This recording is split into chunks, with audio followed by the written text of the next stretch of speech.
बच्चों, अब हम लोग बात करते हैं लघु बीजाणु जनन या माइक्रोस्पोरोजेनेसिस की।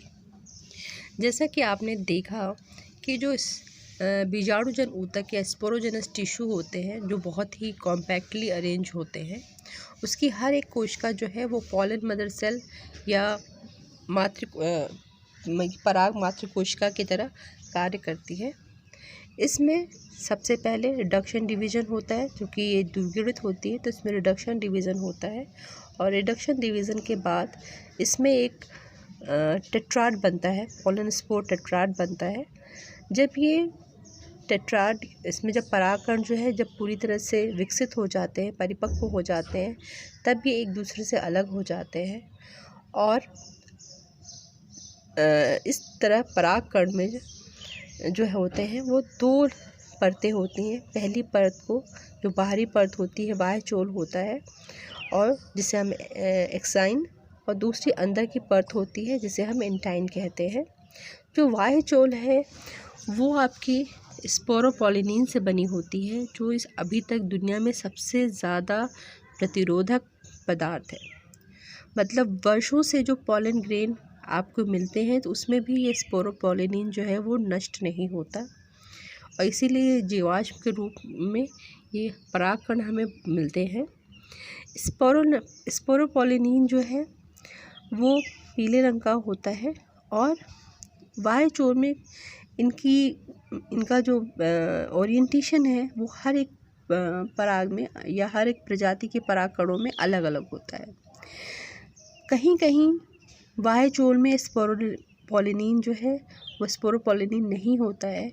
ऐसी जगहों पे वो हम जनन छिद्र कहते हैं, जर्म स्पोर कहते हैं, और ये वही जगह होती है जहाँ से आपके परागकणों में अंकुरन होने के बाद पराग नलिका बाहर निकलती है। जो अंदर की परत होती है वो सेलुलोज और पैक्टिन की बनी होती है, और ये बहुत ही पतली सी परत होती है। जब हम किसी परागकण के अंदर देखते हैं तो उसमें एक बड़ा सा केंद्रक होता है और राजधानियाँ होती। इस केंद्रक में जो विभाजन होता है वो असिमेट्रिक होता है, और उसके पश्चात दो तरह के न्यूक्लियस बनते हैं। एक को हम वेजिटेटिव न्यूक्लियस और दूसरे को जनरेटिव न्यूक्लियस कहते हैं।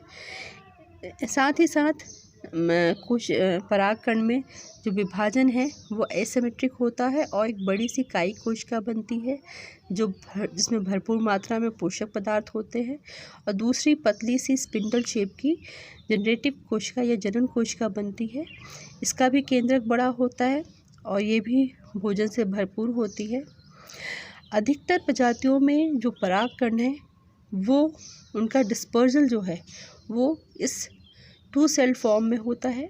कुछ कुछ परागकण ऐसे होते हैं, कुछ प्रजातियां ऐसी होती हैं जिसमें जो ये जनन कोशिका है उसमें भी आपके डिवीज़न हो जाता है, माइटोसिस डिवीज़न हो जाता है, और दो नर युग्मक बन जाते हैं।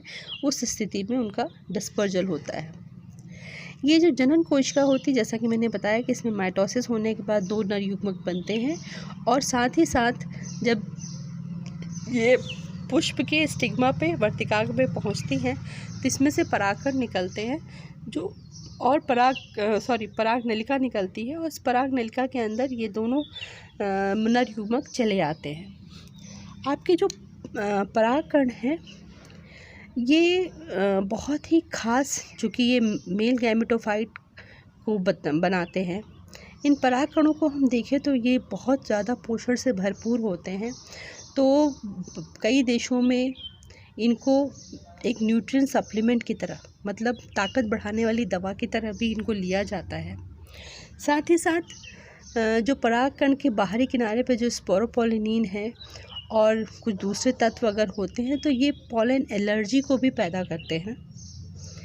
जैसा कि मैंने बताया कि ये चूँकि स्पोरोपोलिनिन काफ़ी रेजिस्टेंट होता है, और इसका जो ओरिएंटेशन होता है वो हर एक फूल में अलग अलग होता है, तो ये पॉलिनोलॉजी, मतलब जिसमें हम परागकणों के बारे में पढ़ते हैं, उसमें भी काम आते हैं, जीवाश्म अध्ययन में भी काम आते हैं, और फॉरेंसिक अध्ययन में भी काम आते हैं। पॉलन एलर्जी के बारे में जो अगर थोड़ा सा बता दूं कि अगर आपको याद हो कि गाजर घास पार्थेनियम के जो परागकण हैं वो बहुत ही तीव्र पॉलन एलर्जी को पैदा करते हैं, इसीलिए कहा जाता है कि आप इसके फूलों से दूर रहिए।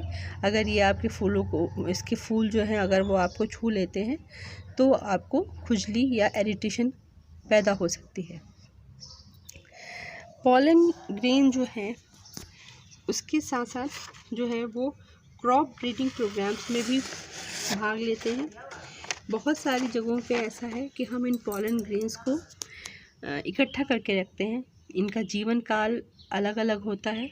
जैसे कि आपके जो ग्रेमिनेसी पौधे हैं, मतलब गेहूँ, चावल वगैरह हैं, इनके जो पॉलन जो परागकण हैं वो झड़ते हैं और झड़ने के 30 मिनट के बाद ही ये ख़त्म हो जाते हैं, मतलब उनका जीवन समाप्त हो जाता है। लेकिन जो कुछ पौधे ऐसे हैं जिनके परागकणों का जीवन काल बहुत लंबा होता है, जैसे कि गुलाब वगैरह या इसकी गुलाब पुष्प, जो रोजेसी के पुष्प होते हैं, उनके परागकणों का जीवन काल बहुत लंबा होता है।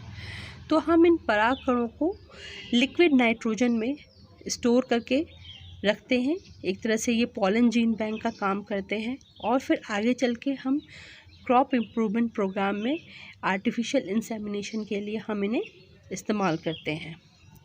तो ये हमारे परागकण हो गए। अब अगले चैप्टर में हम मेगास्पोर्स के बारे में बात करेंगे। तब तक के लिए मैं आपसे यही कहना चाहूँगी बच्चों कि अब NCERT में वो चीज़ शुरू हो चुकी है जिसमें आप लाइन बाय लाइन आप पढ़ें, क्योंकि इसकी हर एक लाइन में एक एक सवाल है और हर एक लाइन जो है वो बहुत ही महत्वपूर्ण है। तो अपनी किताब में या जो अगर आपने डाउनलोड की है बुक, उसकी एक एक लाइन को आप बहुत ध्यान से पढ़िए और हम फिर कल मिलेंगे। नमस्कार।